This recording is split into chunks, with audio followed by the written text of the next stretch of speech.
Chapter 8 Reach for the Top. Part 1 is about Santosh Yadav. So, before you read, think for a while and make a list of 3 to 5 persons you idolize or admire very much for their achievements. Your idols may be from any sphere of life: sports, medicine, media, or art and culture. So, think about any 5 great personalities who has inspired you in one way or other, or whom you like and admire. Your teachers will then discuss your choices with you to find out who the top 5 idols of your class are. The only woman in the world who has scaled Mount Everest twice was born in a society where the birth of a son was regarded as a blessing, and a daughter, though not considered a curse, was not generally welcome. So, the only woman who has reached the Mount Everest top twice was born in a place where born of a boy child was regarded as blessing, and born of a girl child was not like was not getting good welcome, so was not generally welcome. When her mother Sir, was expecting Santosh, when her mother was expecting Santosh, a traveling holy man, giving her his blessing, assumed that she wanted a son. So, when her mother was expecting Santosh, Santosh, a traveling holy man, a spiritual person, giving her his blessing. So, he was giving her some blessings and assumed that she wanted a son. But to everyone's surprise, the unborn child's grandmother, who was standing close by, told him that they did not want a son. But the grandmother, who was standing close by, told him that they did not want a son. The holy man was also surprised, because everyone in that time and that village wanted to have son. So when grandmother said that they don't want a son, instead they need daughter, so they want daughter, so it was a surprise for that holy man also. Nevertheless, he gave the requested blessings. But he gave the requested blessing. Okay, you will get the daughter if you are wishing for daughter. And as destiny would have it, the blessing seemed to work. That means they got girl child. Santosh was born the sixth child in a family with 5 sons. And Santosh was the sixth child in a family with 5 sons, a sister to 5 brothers. She was born in a small village of Joniawas of Rewari district in Haryana. This is the place where she was born. She was born in a small village of Joniawas of Rewari district in Haryana. Haryana is a state. So in Haryana state, Rewari district, Joniawas is the village. The girl was given the name Santosh, which means contentment. But Santosh was not always content with her place in a traditional way of life. She began living life on her own terms from the start. Where other girls wore traditional Indian dresses, Santosh preferred shorts. Looking back, she says, "Now from the very beginning, I was quite determined that if I choose a correct and a rational path, the others around me had to change, not me." So she had the determination, and she was thinking that, she thought that if she is choosing something, then she will not change. The other will have to change according to her, which are around her. Santosh's parents were affluent landowners who could afford to send their children to the best schools, even to the country's capital, New Delhi, which was quite close by. So Santosh's parents was affluent landowner, so he could afford best schools for his children, and he can also send to the best school of New Delhi, which was not far from their village. But in line with the prevailing custom in the family, Santosh had to make do with the local village school. But because of the circumstances, Santosh has to carry on the education in local school in her village. So she decided to fight the system in her own quiet way when the right moment arrived. So she decided to fight against the system to improve it, means to improve it at the right time. And the right moment came when she turned 16.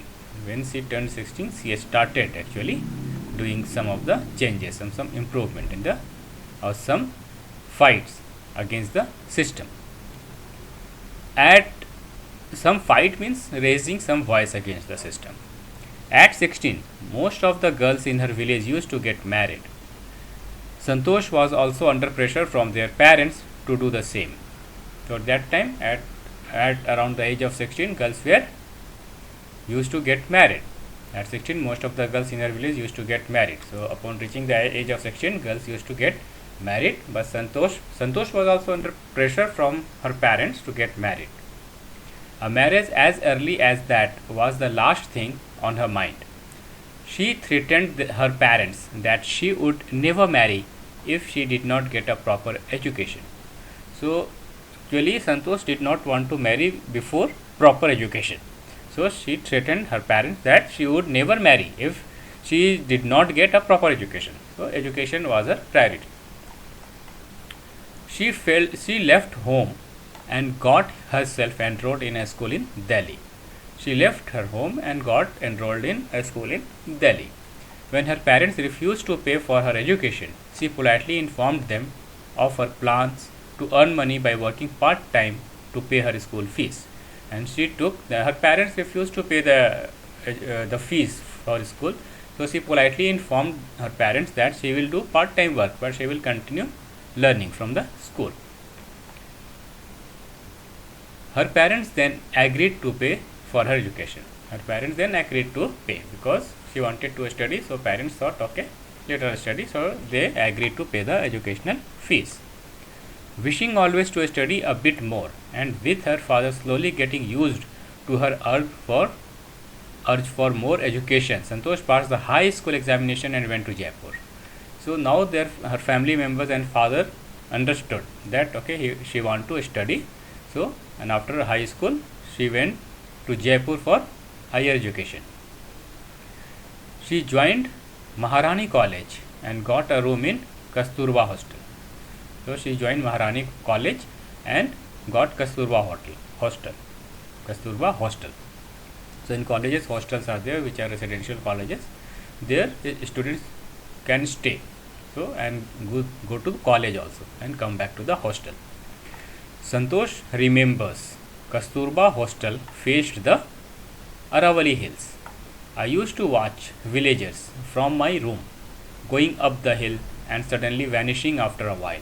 So Santosh used to see the Aravali Hill, which was near to the hostel, and she used to watch the villagers who would go to the Aravali Hill and vanishes after some time because they will be lost in the under the trees, going up the hill and suddenly vanishing after a while.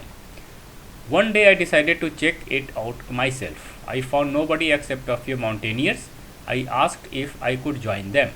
To my pleasant surprise, they answered in the affirmative and motivated me to take to climbing. So she requested or asked some of the villagers to help her for the mountaineering, and for her surprise they also said okay, she can go with them for the mountain climbing. Then there was no looking back for this determined young girl. She saved money and enrolled in a course at Uttarakashi Nehru Institute of Mountaineering. Now she took another course in Uttarakashi Nehru Institute of Mountaineering. My college semester in Jaipur was to end in April, but it ended on the 19th of May, and I was supposed to be in Uttarakashi on the 21st.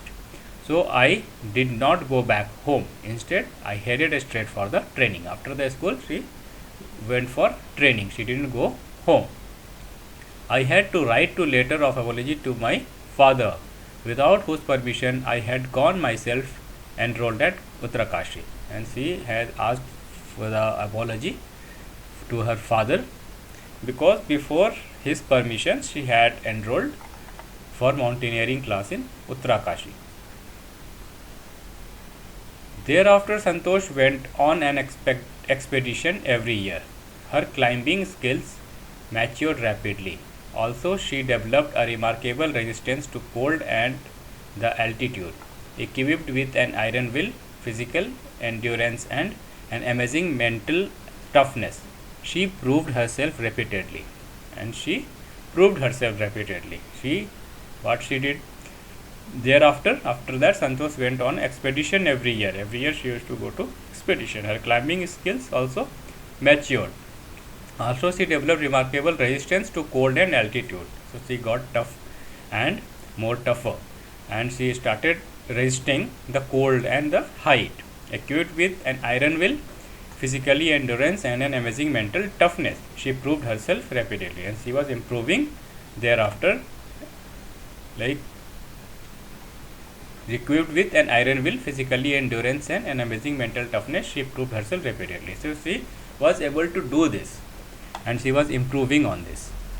The culmination of her hard work and sincerity came in 1992, just 4 years after she had shyly asked the Aravalli mountaineers if she could join them. So then she asked in 1992, she asked the Aravalli mountaineers if she can join them. At bravery 20 years of age, Santosh Yadav scaled Mount Everest, becoming the youngest woman in the world to achieve the feat. So, at 20 years of age, Santosh Yadav scaled Mount Everest, becoming the youngest woman in the world to achieve the feat. If her climbing skills, physical fitness, and mental strength impressed her seniors, her concern for others and desire to work together with them found her a special place in the hearts of fellow climbers. So she was an inspiration for other people. During the 1992 Everest mission, Santosh Yadav provided special care to a climber who lay dying at the South Col. She was unfortunately unsuccessful in saving him. However, she managed to save another climber. Mohan Singh, who could save, met with the same fate, and she not shared fate had she not shared her oxygen with him. So she was helping her climbers also where she could possibly do. Within 12 months, Santosh found herself a member of an Indo-Nepalese women's expedition that invited her to join them. She then scaled the Everest a second time, thus setting a record as the only woman to have scaled the Everest twice and securing for herself and India a unique place in the annals of mountaineering. So she scaled the Everest twice and became the first woman to scale the Everest twice. In recognition of her achievements, the Indian government bestowed upon her one of the nation's top honors, the Padma Shri, and she got Padma Shri award for this. Describing her feelings when she was literally on top of the world, Santosh had said, "It took some time for the enormity of the moment to sink in. Then I unfurled the Indian tricolor and held it aloft on the roof of the world. The feeling is indescribable. The Indian flag was flying on top of the world. It was truly a spiritual moment. I felt proud as an Indian." Also a fervent environmentalist, Santosh collected and brought down 500 kg of garbage from the Himalayas. Not only she climbed, but also during the mountaineering, she collected and brought down 500 kilograms of garbage from Himalayas, which was thrown by others, might be by others, or it is just given, brought 500 kilograms of garbage from the Himalayas.